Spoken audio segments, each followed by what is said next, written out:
Hello, everyone. Thanks for joining us in the IT Mythbusters episode number 9. And it's great to have you, Mike. Every 2 weeks, we talk about some of those common myths that come to us, reading all the news articles and technology advancement. And we are here to just debate whether it's a myth or not. So thanks, Mike, for joining. How are you doing today? I'm doing great, Suresh. It's always a pleasure to have these conversations with you. I always enjoy them and learn something every time. Excellent. So today, Mike, we're going to talk about a topic which is very popular in the recent years, that are big tech acquisitions a good idea? So just to give an example, we have had seen IBM acquire Red Hat. We have seen Microsoft acquire LinkedIn. We have seen Salesforce acquire Slack. Now, the point of contention that I want to ask you is this big tech acquisitions more to, what's the rationale behind doing this? Is it more about a cool thing to do because they want to increase their overall profitability and market share? Or is it something which is, what do you think are some of the key rationales because one company acquiring another company? Yeah, that's a great question. And I think it really depends on kind of a case by case basis. And I think we can dissect some of them. Some of the other ones that you didn't mention, Microsoft acquiring GitHub, Right, or more recently, and in fact, the one that kind of prompted this as a topic idea, right, Broadcom acquiring VMware, correct, or before that, Oracle acquiring Cerner, right, right? I think that each one of these acquisitions is done for a different reason, right? I think sometimes these acquisitions are really about, like you said, broadening a customer base, being able to diversify the portfolio. Some of them are about really identifying a hole in a portfolio when a portfolio is really driving towards a strategic direction. So, for example, I'll point to LinkedIn, or I'm sorry, not LinkedIn. I'll point to Microsoft and their acquisition of GitHub. Microsoft strategically was very focused on providing software to support developers, right, was very strategically focused on the cloud experience for developers. Their Azure platform is very developer centric, and as you kind of look at the different software that developers use, GitHub was kind of this thing out there that was broadly used by almost every single developer right, that just kind of fit with Microsoft's strategic direction. right. The other thing that was interesting is on that one specifically, kind of it really harkens to the message Microsoft was trying to take to the market around supporting open source, Right. right? And so GitHub, with its roots in the open source world, really kind of opened everybody's eyes to where Microsoft was truly trying to go under Satya. So for me, GitHub, for example, was a really strategic, well-aligned acquisition that I think has played out very well. Right. Now, you mentioned Red Hat. I don't know if you've got some thoughts on that one, but I don't know that that one's played out quite as well. Well, that's an interesting point. Now let's look at IBM from a IBM has been always a technology company and has been focused on primarily large on infrastructure management. If you see the world of IBM on mainframes and hardware and stuff like that. Now, very interestingly, if you look at the Red Hat as an example, Red Hat is coming from more like the Unix Linux world, which is much more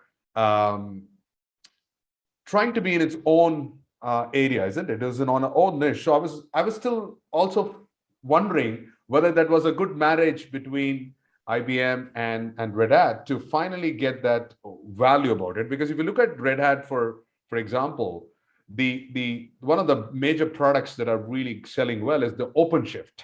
way of working. And a lot of people who are into DevOps and site reliability engineering have either need to go with Kubernetes or OpenShift. So there is a substantial market that is coming out with the cloud and area of DevOps and SRE. So I think to capitalize on the strength what Red Hat had, I thought that was what they wanted to do it, because they didn't have that expertise on that area. They want to complement that and see if they could get the full stack for their customers. But I don't know how that has been played out in the recent years. Yeah, I think to your point, I think if you looked at kind of across an IT landscape, Red Hat definitely filled a hole for IBM. Right. IBM had this set of services from mainframe to Power Series to some hybrid cloud offerings and things like that. They definitely had a set of services that were unique and interesting and pretty comprehensive. And Red Hat theoretically kind of slotted in very nicely there. Right. What my perspective and just kind of looking in from the outside, there's kind of two things that have kind of happened with the Red Hat acquisition that point to why these sorts of major acquisitions are so challenging. Number one is that I don't think that there was quite the cultural alignments between Red Hat and IBM when the two came together, right? And so it was almost as if the two were actually competing. The existing IBM products and the Red Hat products were actually competing in the marketplace for the same dollar with customers. So I think that has been a little bit problematic. I think the other thing, and I don't know that IBM could have really predicted this, but I think that to some extent, the market has kind of moved beyond OpenShift. And I think I don't know whether that's because the OpenShift technology didn't quite live up to the promise, or whether that's because it's more of a Betamax VHS situation where maybe the technology was better, but the market just made a different choice. But what I've seen in my analysis of the market is that OpenShift is kind of growing much more slowly than a lot of its other competition in the cloud space, in the container space. And so I don't know that OpenShift has been the big market success that IBM thought it would be. And again, that points to the challenges with these sorts of massive tech acquisitions is, there's a lot of opportunity, but there's also a lot of things that can go wrong. And I think let's go to the most recent one, the Broadcom VMware one. What do you think from your perspective? Do you think this is going to be something where the opportunity is so big that this is going to be an amazingly successful merger? Or do you think there are too many speed bumps in the way and this one is destined to land on the heap of failed major tech acquisitions? Well, this is going to be a wait and watch, Mike, as we start to unroll. But there is definitely different aspects that they need to tackle on priority. Now, one of the things that I think you need to understand is the nature of the people who are with Broadcom, their client base towards VMware. They're two different diversified set of audience that we are talking about. And let's talk about one thing very importantly. When a company acquires another company, what's the go-to-market strategy? That's going to be very important in clearly communicating to the end customers whether their interest is protected or not. Now, if Broadcom had its own primary objective of driving certain strategic path, now the VMware is not going to be aligned with that part so easily, because I know a lot of times the acquisitions, they are intact, but they operate as two different entities for some time. It takes about 18 months for an actual acquisition to make it probably working. So that's going to be a part of the challenge that we'll have to see. How is the go-to-market strategy for Broadcom established very clearly with all the stakeholders, including VMware? The other part of the issue that we have to see in other tech acquisitions is many of the people get funding. to acquire more clients because they show Right. there's a whole lot of customer base and we have a lot of opportunities that you said. But the question is, sometimes it could backfire because you have too many moving things about parts and products that people don't think about you seriously because you're all over the place. So do you think that sometimes acquiring too much more companies and products and services dilutes the original focus of a company strategic direction? I absolutely do.